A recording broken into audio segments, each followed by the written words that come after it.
Les condamnations continuent à propos des violences exercées sur la population de Mandiana qui revendique de meilleures conditions de vie. Des défenseurs des droits humains comme la Ligue guinéenne des droits de l'homme haussent le ton et demandent que justice soit faite pour les victimes. Djibril Ba, Lamine Silla signe ce reportage. Mandiana, ces derniers jours, était à la solde d'une violence devenue une culture depuis une décennie en Guinée. C'est par ces mots que la représentation d'Amnesty International résume ce qui s'est passé dans cette partie nord-est de la région de Kankan. Même temps pour la Ligue guinéenne des droits de l'homme. Notre réaction d'abord, c'est de présenter toutes nos condoléances les plus attristées à la famille de la victime qui a été sauvagement assassinée ce vendredi à Mandiana, pendant que cette population exprimait sa colère. Maître Bamba a également dénoncé le comportement et l'usage disproportionné de la force des forces de l'ordre pendant les manifestations de la population de Mandiana. C'est pourquoi la troisième partie de la réaction consisterait à appeler le gouvernement, à appeler le pouvoir judiciaire, à faire ouvrir une information judiciaire contre les auteurs de ces bavures-là, de ces assassinats lâches, de ces coups et blessures qui ont été commis. De nos jours, l'ensemble des préfectures est confronté à un déficit criard d'infrastructures de base. Mandiana n'en fait pas l'exception et les habitants ne supportent plus cette lassitude. Demander au gouvernement guinéen de faire en sorte que le droit à la liberté de circulation qui supposerait que les citoyens circulent dans de bonnes routes, dans des conditions sécurisées, et que ces populations voient leurs manifestations réprimées dans le sang, nous pensons que le gouvernement a encore une fois de plus violé ses propres engagements contenus dans les textes nationaux, mais aussi dans les textes internationaux. La Ligido annonce des enquêtes sur ces violences et promet une assistance judiciaire de victimes.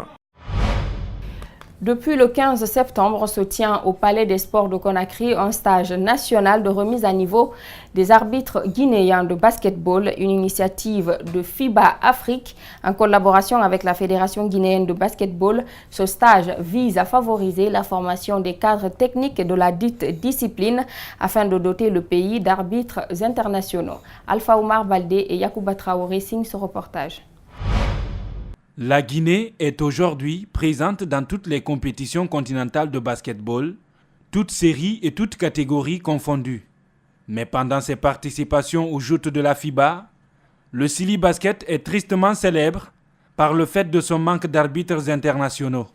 Pour pallier ce problème, l'instance dirigeante du basketball guinéen a initié ce stage national de remise à niveau des arbitres du pays, qui ont déjà un niveau appréciable.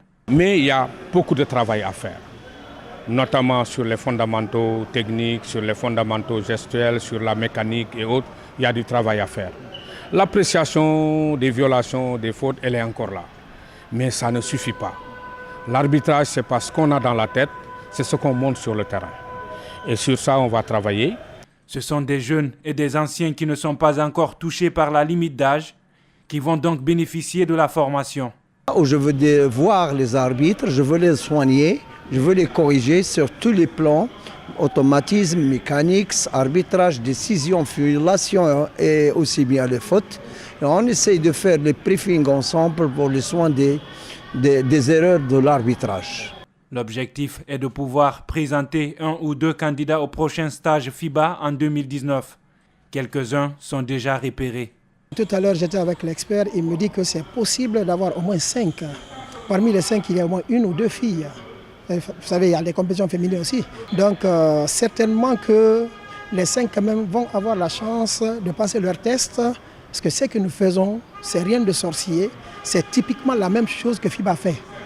La formation se poursuit et les stagiaires vont avoir l'occasion d'être évalués lors des matchs de play-off, à l'issue desquels les formateurs détermineront ceux d'entre eux qui sont habilités à recevoir le grade international. Hors de nos frontières à présent, la peur des balles perdues ou des attaques à main armée a fait du Brésil le premier marché au monde des voitures blindées. Mais la crise économique pousse de nombreux acheteurs à opter pour des véhicules d'occasion. Suivez. À Sao Paulo, les embouteillages font partie du paysage. Rien de nouveau de ce côté-là, mais ce qui change en revanche, c'est que dans ces files de voitures, il y a de plus en plus de véhicules blindés. La peur des balles perdues ou des attaques à main armée pousse les Brésiliens à se protéger, comme Mauricio, un jeune avocat, qui ne jure plus que par ce modèle depuis qu'il s'est fait braquer à un feu rouge. Dans toute grande ville, la violence n'est jamais loin. Vous pouvez perdre la vie lors d'une simple agression. Avec un marché qui pèse 245 millions de dollars par an, le Brésil est devenu le numéro 1 du secteur. Des ateliers comme celui-ci transforment les voitures neuves en véhicules capables de résister à des balles de petit calibre. Coût de l'opération, 13 000 €. Une autre option plus économique, s'offrir une voiture blindée d'occasion. Le prix d'une voiture blindée d'occasion baisse rapidement. Donc les classes moyennes et même plus basses peuvent accéder au même niveau de protection et de sécurité. Mais ça reste encore trop cher pour nombre d'automobilistes dans un pays qui compte 12 millions de chômeurs. Les 3/4 des blindages sont réalisés ici, à Sao Paulo, l'état le plus riche, mais aussi celui où le taux d'homicide est le plus bas. A l'inverse, dans les états les plus dangereux, au nord-est du pays, peu d'automobilistes ont les moyens de s'équiper. Vous vous sentez différent. Dans un pays du tiers-monde, les gens se différencient par leur puissance économique. Et c'est triste. Réputé pour être l'un des pays les plus violents au monde, le Brésil a battu l'an dernier un triste record avec près de 64 000 homicides, soit 7 personnes tuées par heure. C'est un petit village isolé du nord-est de l'Inde où les prénoms sont des refrains qui se chantent à longueur de journée. Bienvenue à Kontong, hameau de quelques centaines d'habitants, à l'oreille musicale où l'on s'interpelle en chanson. Chante-moi ton nom, je te dirai qui tu es. Dans le village de Kontong, dans le nord-est de l'Inde, les 700 habitants ont un prénom, mais aussi un chant unique qui leur sert de carte d'identité sonore.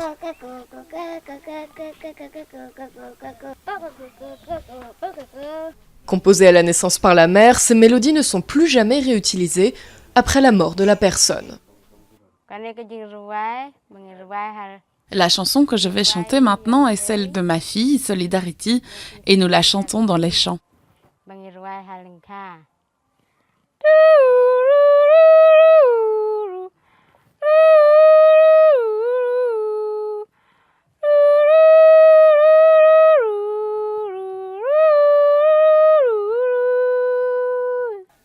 D'après les villageois, cette tradition remonte à plus de 4 siècles et est une expression de l'amour maternel.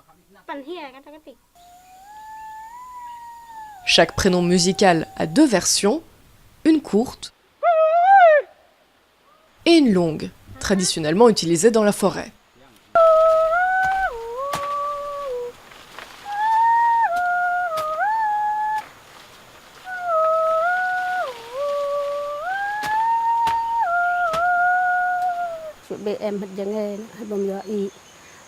Imaginez qu'on est loin et qu'on veut appeler nos amis ou nos proches. Si on les appelle par leur prénom ou leur surnom, ça peut créer de la confusion parce que ce n'est pas forcément spécifique à une personne, alors qu'avec ça, on sait que c'est notre propre chanson.